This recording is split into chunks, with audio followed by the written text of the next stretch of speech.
Hey guys, welcome back to my channel. Today we are shooting for the Grand Finals Cup in Pocket League Story. This game is the eagerly awaited sporting genre game following up Grand Prix Story, a beloved entry in the Kairosoft series. Does Pocket League Story take the gold over Grand Prix Story and other legendary Kairosoft games that we've seen? Let's kickstart this review. We are jumping right into this game today as we have a lot to do to become the #1 national soccer team. We aren't able to just claim this title by doing nothing. We have got countless games to win to step towards being national champions. Let's start the game and call my team Bows, Wows and Fouls and begin etching our name into soccer history. Hello. Hi assistant coach, I hope you can give me some assistance.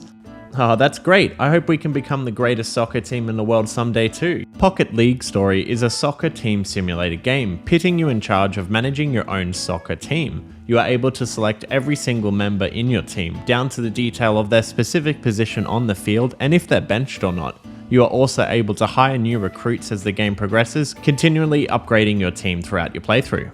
Let's pick up a new player here, Water J. Welcome. As my first new recruit, welcome to the team, buddy. I was hoping to name one of my characters Bron Aldo, but the players actually come with set names. As a random side bonus, I was recently in Japan for my first ever overseas trip with some friends and actually coincidentally got to see Ronaldo boarding his team bus while he was touring Japan this year in 2023, which I snapped some pics of. Talk about unreal timing and luck. Alongside picking your players, you're also able to train them, which increases abilities such as their speed and kicking power, alongside position-specific stats such as goalkeeping power for the goalie. In this title, there isn't a huge focus on building layouts or placement in this game. You will unlock facilities which you can place for your team to gather research points. Money generates passively throughout the game as you play soccer games and use facilities, and you can use this money to take on more sponsors and also upgrade the facility buildings to increase their research point proficiency. But the main majority of your time will be spent curating your soccer team, training your best players and hiring new recruits to replace the duds. Now that we have got the basics out of the way, let's jump right into our match on our journey to become national champions. To begin with, we have a practice match to get our team all warmed up and ready for the big leagues. We are up against the Blue Stars and their early 2000s haircuts. My god. Let's look at some formation options that we have here. Yes, okay, let's go for 3-3-4. Hey, rather offensive formation. Well, that's great. You don't want to be too offensive, only a smidge. So let's give this one a run for its money. Pause the record, hold on a second. Is this a team of clones? It looks like I'm versing a budget Backstreet Boys cosplay group with all these slick 2000 haircuts. Alright, well, let's just look at these camera controls and oh my god, Brown! Brown shoots to score. I'd barely even finished looking at the controls and Brown is already throwing in more shots there than the first response police call in the States. Run to that corner, Brown. You've earned it. Welcome to the corner gang, buddy. Our first goal, and out of nowhere, just after the second kickoff, Massey gets a massive clear into the goal lines. This team is unstoppable. Yes, run over their defeated, hunched over poses and get to that corner. We've got to show these non-corner supporters what a practice game really is. Let's wrap up this first game as we lead with a huge, devastating 3-0 win.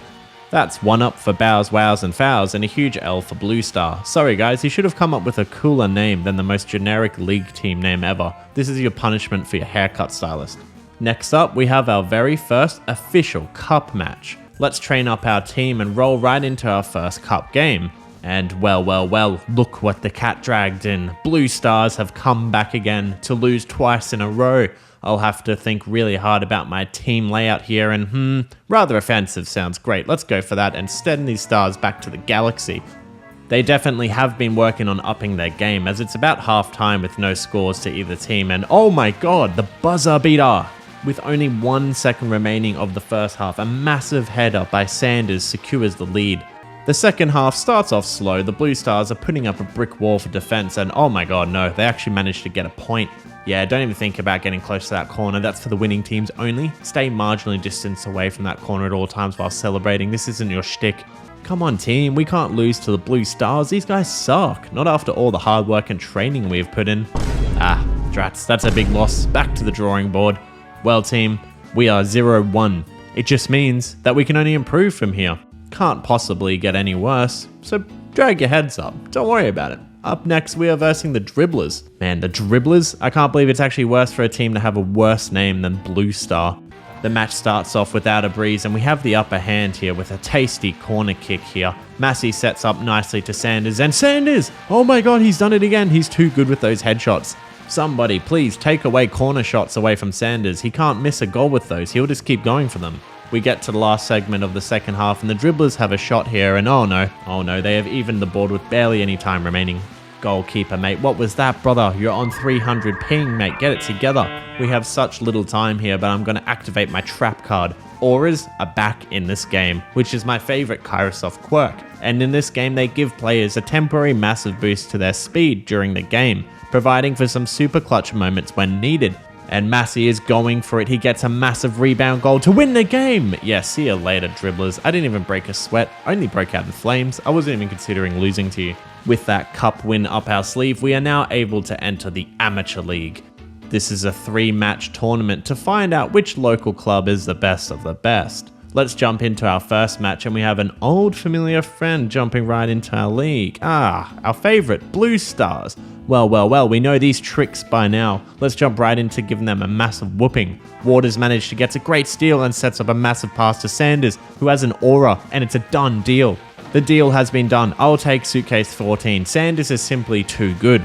Put a ball in front of this man and he will header it into any goal post he sees. We end up bringing an absolute bruising this time and walk out with a 3-0 lead.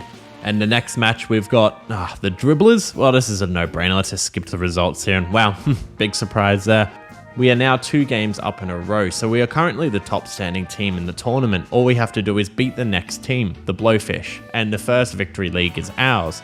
It comes down to a close match, but our team is able to take the victory. The Amateur League has been conquered.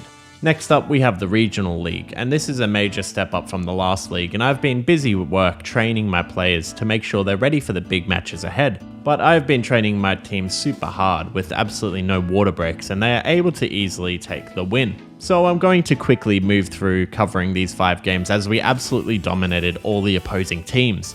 We are playing in 5 regional matches, starting with the team, the Sea Slugs. Well, I know how to win this game, we just have to make them salty. And boom, there it is. We lead with a massive headbutt in the first half, second half goes smoothly, and we are able to pick up another goal. That's the first team down, and we are moving straight on to our next challenger, the Tapeworms. The Tapeworms? What is up with these names? Who would want to be called the Tapeworms? Could you imagine that mascot? And why is every single player in this team an old man wearing a beanie? Well, let's just get this over with, and we are able to nab a huge score within seconds of the start of the game. Sorry Tapeworms, you just don't have it in you to keep up with this game. This is a great start. If we keep winning at this pace, we can land a regional championship win in no time. Next up, we have the Wild Dogs. The match starts off a little bit closer, and these guys are putting up much more of a fight, but Brown slips right through and hits a perfect goal to end the first half. And we are able to secure another goal. That's another simple victory for Bows, Wows, and Fouls. Next, we have the Tree Frogs, and unless something significantly bad happens here, we are well and truly on our way to sweeping the tournament, and we have an absolutely spectacular game and end up beating them 3-1. This has guaranteed our win, but we have one last game to quickly breeze through before getting awarded the Regional League trophy.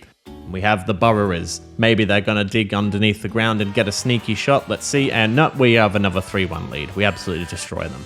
Now, we finally have the main target set in our sights. The National League is now available. I work through training all of my team members to ridiculous amounts, continually pushing their stats after each cup match, and if they ask for a water break, they're leaving the team.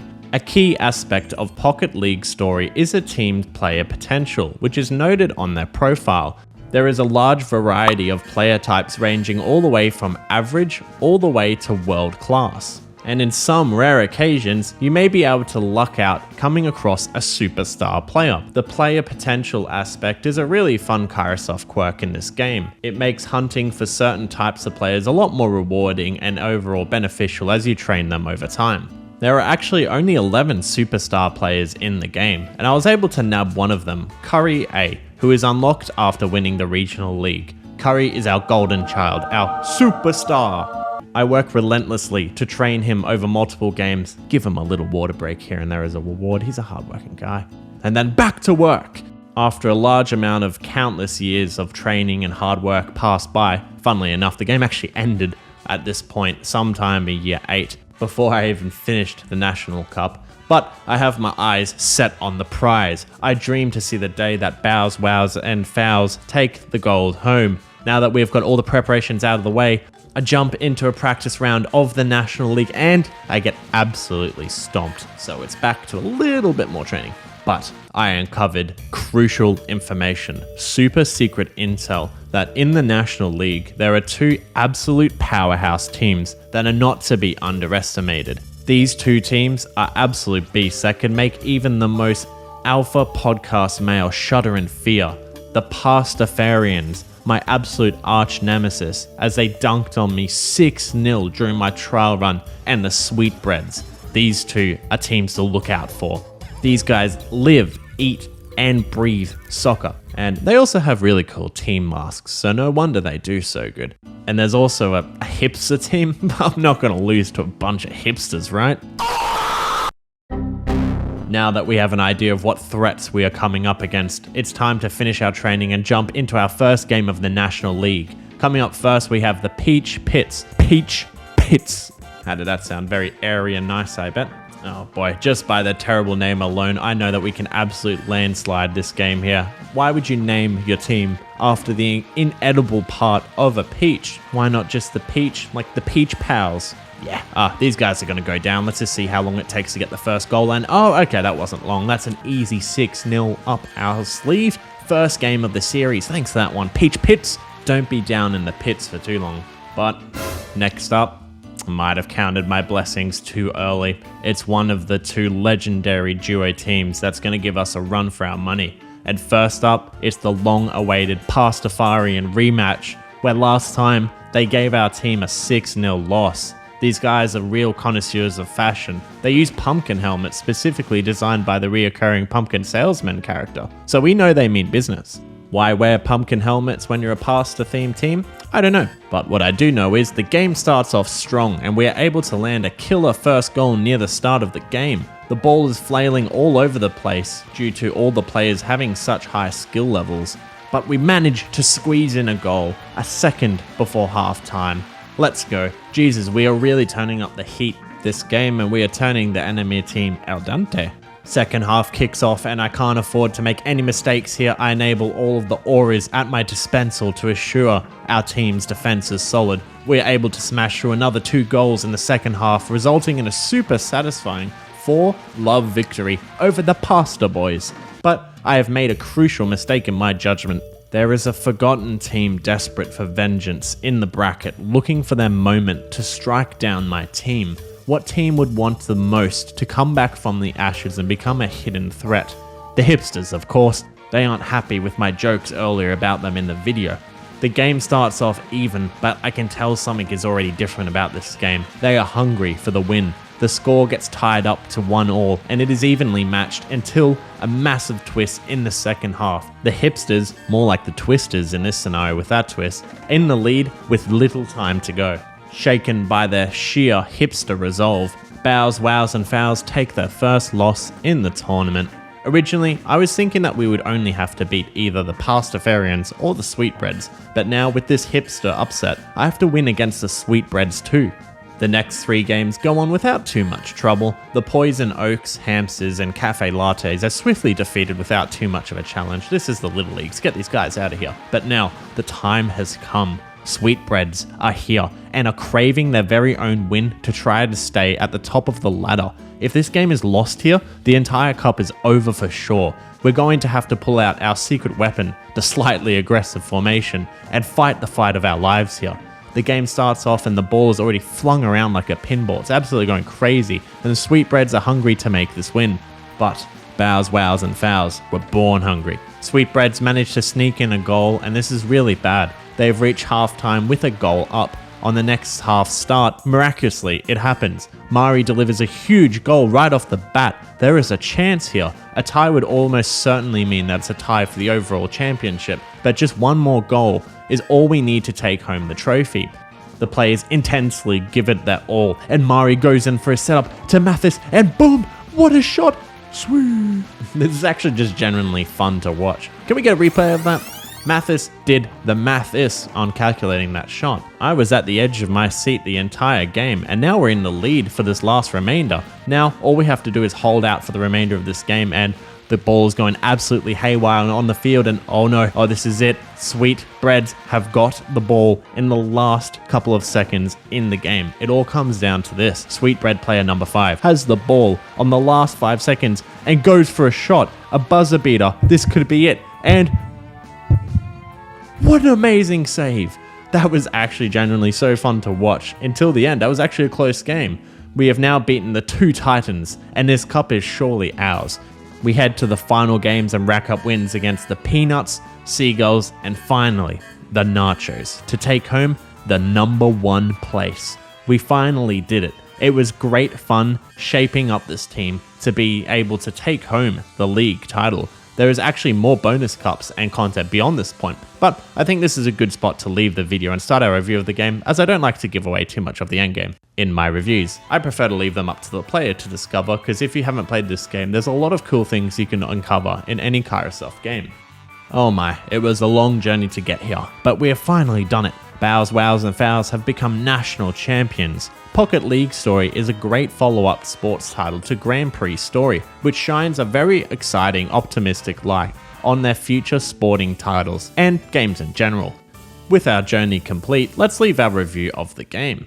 Pocket League Story is a great sports title from Kairosoft, jam-packed with charm. It offers an engaging sports management simulation experience with entertaining sports matches in the game, while offering a great variety of player choice and customization. It is super exciting watching your team of hand-picked players grow and improve over time, and train to overcome that difficult team you have trouble beating. This Kairosoft game focuses more on the team playing aspect and the sport, as opposed to planning and building layouts and customizing large areas, but it is still a fun experience overall. The sheer amount of matches that you have to play in all of the cups just in the game alone can be a bit overwhelming and repetitive, but the fast speed setting really helps with this significantly. Overall, I rate this game 6 Pocket Leagues out of 10. Pocket League Story is overall a great time waster and a fun game. It isn't a super complicated game at all, as its soccer segments offer a much more laid back and relaxed Kairosoft experience. Getting to customize each of your players is definitely a highlight, but I did personally find the soccer matches to be a little less engaging than racing on a track on Grand Prix Story. But I guess that's the beauty of it, there's a different sports simulation and so many of them for each person, so I guess it's down to personal preference. But it is super exciting occasionally seeing your players hit an awesome pass combo into the goal, which makes it all the most worthwhile. What do you think about Pocket League Story? Did you enjoy the game? Let me know in the comments if you like this game, and please consider liking and subscribing if you enjoyed this video today. I tried experimenting with this Kairosoft review a lot to include more gameplay and storytelling, so if you did enjoy it and notice any difference, please let me know in the comments. If you would like to see more Kairosoft reviews, check out my Grand Prix Story review for a similar game, or my Kairosoft playlist for every Kairosoft game that I've reviewed so far. Thanks again for checking out my latest video. I have plenty more Kairosoft and other game reviews on the way, so thank you so much for all your loyal support to the channel. It really does mean a lot. Thank you so much again for watching, and as always, I'll catch you in the next one.